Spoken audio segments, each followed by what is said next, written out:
अब चाहिँ हामी इन्सर्सन ट्युब कसरी राख्ने पाठ्यघरमा भनेर सिक्न गइरहेछौँ र यसमा चाहिँ हामीले अब योभन्दा पहिला क्लाइन्टलाई चाहिँ के प्रोसिजर गर्न लागेको छ त्यसको बारेमा क्लियरली बताइदिनु पर्ने हुन्छ।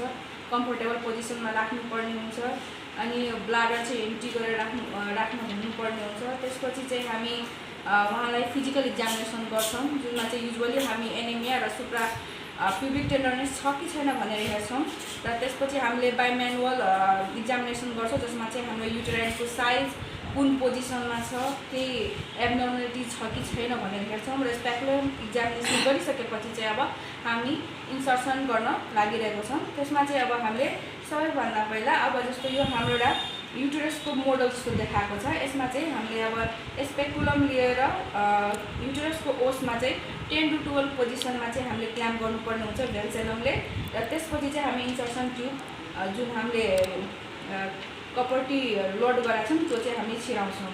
पहिला चाहिँ हामी यसरी यो भित्र यसरी ब्लू डेप्थ गर्डसम्म चाहिँ हामी छिराउनुपर्छ।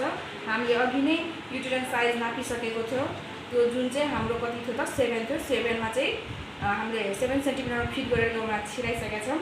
यति गरिसकेपछि हामीले चाहिँ अब यो व्हाइट रडलाई स्टेबल राखेर इन्सर्सन ट्युब चाहिँ आफूतिर चाहिँ तान्नुपर्ने हुन्छ। यो तान्दाखेरि हाम्रो चाहिँ के हुन्छ कपरटीको टी चाहिँ खुल्छ। त्यसपछि चाहिँ हामी व्हाइट रड चाहिँ निकाल्ने।